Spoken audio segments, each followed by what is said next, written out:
You've had this fascination with RNA for so long, and did you ever think that your RNA specialty would have a moment like this, the key to fighting a global pandemic? Well, no, I never thought that, for sure. And let me just point out, since you brought up RNA, I think it's fascinating that, first of all, the coronavirus, the SARS-CoV-2 virus that causes COVID-19, is an RNA virus. So it's a piece of RNA that's, been causing all this havoc. And furthermore, many of us have received vaccinations with RNA, right? So I received a vaccination that is a messenger RNA that carries a message into human cells telling them, make antibodies against this virus protein. And so that's been also very interesting. So RNA to fight RNA. And then with CRISPR, we have a third type of RNA that potentially could be useful, I think, primarily in this case as a diagnostic tool, a way to detect the coronavirus RNA and report on its presence. Couldn't CRISPR one day also be used to edit our genes to make us less susceptible to viruses? Well, maybe. I mean, there's definitely speculation about that. Would it be possible to, I think about it sort of like genetic vaccination in the sense that, could we educate ourselves ahead of time to be, sort of ready in case a virus shows up? And it's, it's a tricky thing, right? Because you have to kind of know what to be ready for, and so, there would have to be some interplay there. But I think already we're seeing opportunities to use CRISPR to edit immune cells, and that this is being done in conjunction with cancer immunotherapy for patients, for example. So you could imagine taking that a step farther and saying, well, can we educate our immune cells to be ready for a virus? What do you say to the skeptics who say that CRISPR is playing God? Well, I guess my answer there is that, there are I don't even know how one defines playing God, because, there's so many things, ways that we manipulate our environment now. For example, all the food we eat is essentially engineered because of, plant breeding that's been going on for, thousands of years, really. And so when new technologies come along, they enable new science. When new science is done, they enable new technologies, et cetera. And in the end, that's really what drives human advancement, and it drives our economy in many ways.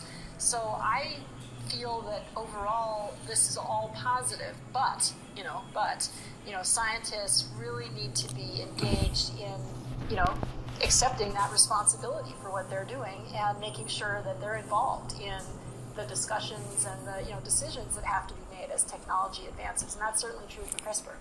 Let's go ahead another 100 years. If the next COVID-19 happens in another century, how will things be different? How will we be more prepared? Will our genes have already been edited to prevent us from getting the next big deadly disease?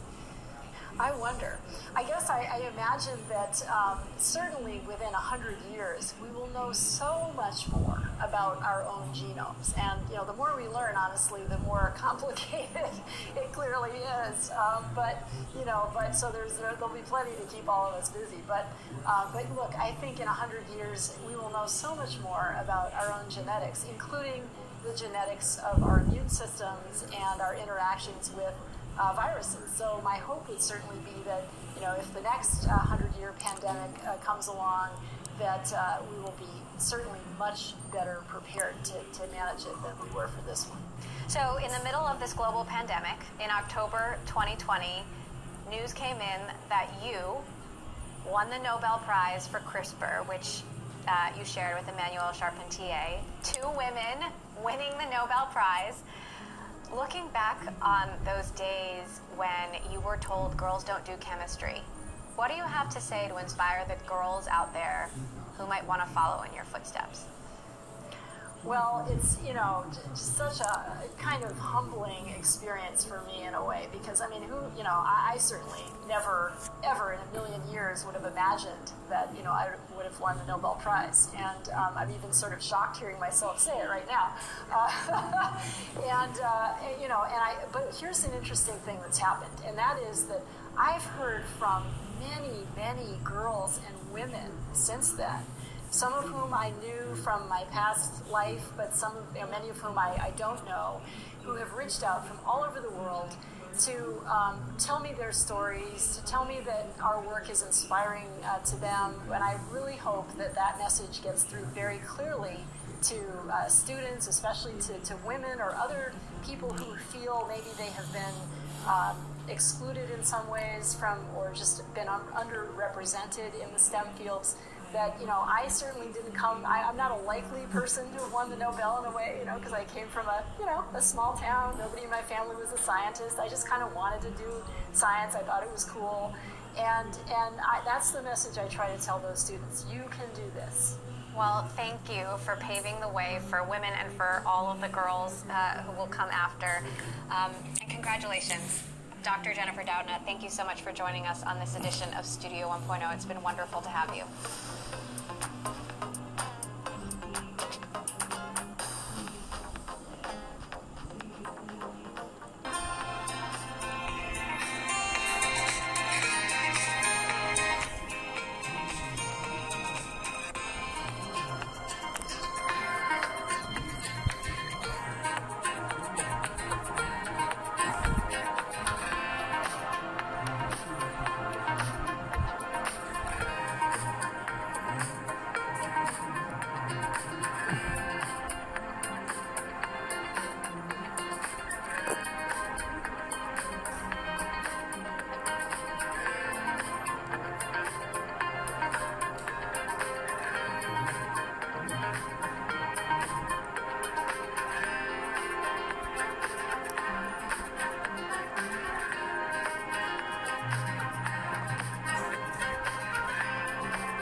I'm Francine Lacqua, and welcome to Bloomberg's Front Row. Today, we're talking to Daniel Pinto.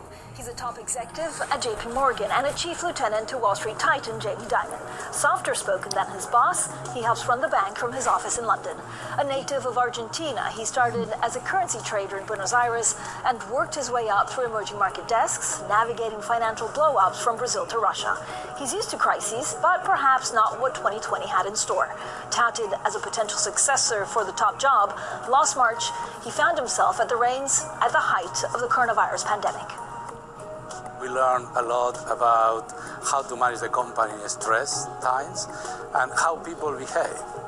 So you see people under stress scenarios behaving in one way to the other. So you see what you need to work with those people that may be leaders of these companies in the future to really prepare them for this type of environment. Daniel weighed in on everything from where he sees the biggest market risks.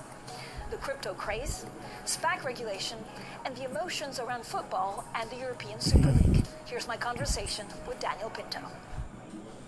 Now, you've had quite a big 2020. You were in charge of JP Morgan for a couple of months while Jamie Dimon was sick. What was it like?